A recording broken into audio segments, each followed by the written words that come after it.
Hello friends, সবাইকে welcome জানাই নতুন একটি ভিডিওতে। এই মুহূর্তে যে আপডেটটি দিকে আমরা নজর রাখবো সেটি হচ্ছে প্রাথমিক টেট ওএমআর মামলার আজকের শুনানির বিস্তারিত আপডেট। শুনানির সম্পূর্ণ বাংলায় ব্যাখ্যা।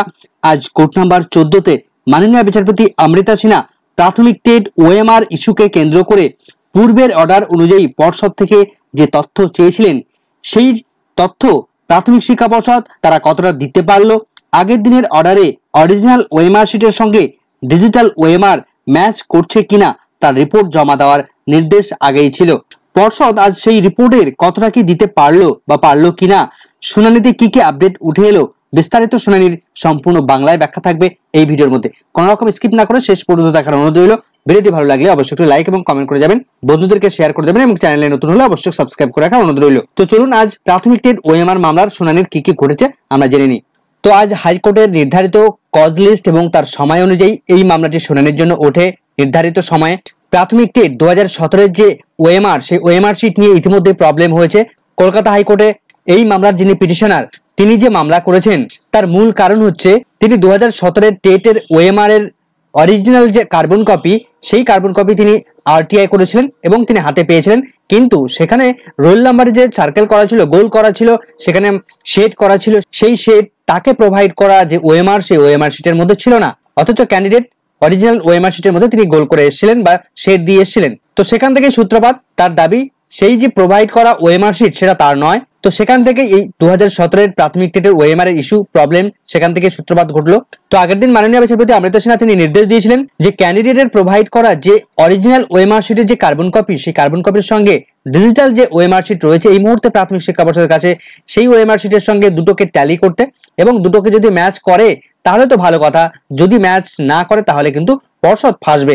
তো আজ শুনানিতে পিটিশনারদের পক্ষ থেকে উপস্থিত ছিলেন মাননীয় বিকাশ রঞ্জন বাবু, অন্যদিকে সুদীপ্ত দাশগুপ্ত মহাশয়, অন্যদিকে প্রাথমিক শিক্ষা পর্ষদের হয়ে কথা বলছিলেন সুবীর সান্যাল মহাশয়, অন্যদিকে রাতুল বিশ্বাস ছিলেন। তো একদম শুরুতেই পর্ষদের হয়ে সুবীর সান্যাল মহাশয় তিনি বলেন, আগের দিনের শুনানিতে পর্ষদকে দেওয়া নির্দেশ অনুসারে যে এফিডেভিট ফাইল জমা করার নির্দেশ ছিল, সেই এফিডেভিট জমা করার জন্য তিনি আরো টাইম চেয়ে নিয়েছেন। অর্থাৎ তিনি বলেন যে মাইলর্ড, এই ফাইল সাবমিট করতে আমাকে আরো কিছুটা সময় দেওয়া হোক।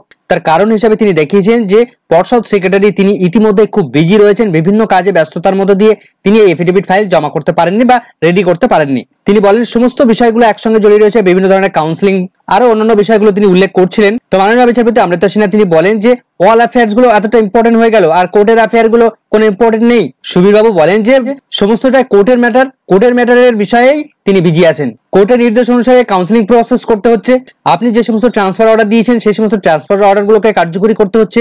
তো আরো বেশ কিছু কতগুলো কারণ তিনি দেখিয়েছেন এবং তিনি আগামী 3 সপ্তাহের জন্য টাইম চেয়েছেন। মাননীয় বিচারপতি 3 সপ্তাহ শুনে তিনি বলেন ফর 3 উইকস, এত লং টাইম তিনি বলতে চাইলেন। সুবীর বাবু বলেন আমাকে অনেকগুলো প্রসেসের সেগুলোকে গ্রহণ করতে হবে, অর্থাৎ অনেকগুলো কর্ম প্রক্রিয়া ইতিমধ্যে রয়েছে, বিভিন্ন পেপারগুলোকে সেগুলোকে পরীক্ষা করার দরকার রয়েছে, অর্থাৎ এই মামলার সঙ্গে যে সমস্ত ডকুমেন্টস গুলো প্রয়োজন সেই সমস্ত ডকুমেন্টস গুলো ভেরিফাই করার প্রয়োজন রয়েছে। তো বিকাশ বাবু সুবীর বাবুর সঙ্গে নিজেদের মধ্যে কথা বলছিলেন যে 10 দিনের মধ্যে করে দাও। তো সুবীর বাবু বলছিলেন যে কত ট্রান্সফার মামলা পেন্ডিং হয়ে আছে জানেন। সুদীপ্ত দাশগুপ্ত বলছিলেন যে আপনাদের তো ডেপুটি সেক্রেটারি আছে। সুবীর বাবু বলছিলেন যে না, কিচ্ছু নেই। বিচারপতি দেখুন বিভিন্ন কাগজপত্র উল্টে পাল্টে দেখছিলেন এবং এরপর বলেন তাহলে কি করবেন আপনারা।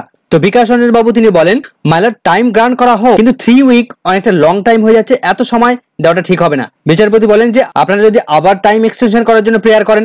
বিকাশ বাবু বলেন পর্ষদের বিরুদ্ধে সিরিয়াস অ্যালিগেশন উঠে এসেছে। এরপর বিকাশ বাবু তিনি সবথেকে গুরুত্বপূর্ণ একটি কথা বলেন, তিনি বলেন যে যেভাবে তথ্য রয়েছে তাতে করে এন্টায়ার 2017 যে টেট হয়েছিল সেই টেট সম্পূর্ণটাই ক্যান্সেলের মুখে পড়তে পারে। 2017-এর টেট সিরিয়াস কনসিকুয়েন্সে এসে দাঁড়িয়েছে, এমনই মন্তব্য করেন। তো মাননীয় বিচারপতি তিনি বলেন প্লিজ কাম। তো বিকাশ রঞ্জন বাবু তিনি কিন্তু ইতিমধ্যেই 2017-এর প্রাথমিক টেট সম্পূর্ণটা বাতিল করা তিনি দাবি তুলেছেন। তিনি বলতে চান যে পর্ষদের বিরুদ্ধে সিরিয়াস অ্যালিগেশন রয়েছে, সুতরাং 2017 টেট বাতিল করতে হবে। তো মাননীয় বিচারপতি এই সমস্ত কিছু বেশি কিছু শুনলেন না, সবাইকে আসতে বললেন এবং অর্ডার লেখা শুরু করলেন। তো অর্ডারের প্রথমেই মাননীয় বিচারপতি তিনি বলেন যে প্রাথমিক শিক্ষা পর্ষদ ইতিমধ্যেই 6 টাইম এক্সটেনশন করিয়েছে টাইম বিভিন্ন ধরনের এফিডেভিট ফাইলগুলো জমা করার জন্য।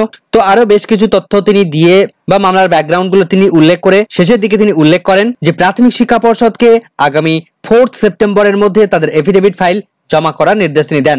তার পাশাপাশি এই মামলায় যারা পিটিশনার তাদের জন্য একটা নির্দেশ দেওয়া হয়েছে যে 3 সেপ্টেম্বরের মধ্যে তাদের একটা অ্যাডভান্স কপি সাবমিট করতে হবে কলকাতা হাইকোর্টে। এবং এই প্রাথমিক টেট 2017 ওএমআর এর এই মামলাটি আগামী 9 সেপ্টেম্বর 2024 তারিখে পুনরায় লিস্টেড করে দিলেন মাননীয় বিচারপতি অমৃতা সিনহা। তো ভবিষ্যতে এই সমস্ত মামলাগুলো কোন দিকে এগোয় সেদিকে আমাদের নজর থাকবে। আপাতত ভিডিওটি এখানে শেষ করছি। ভিডিওটি সম্পূর্ণ দেখার জন্য সকলকে ধন্যবাদ।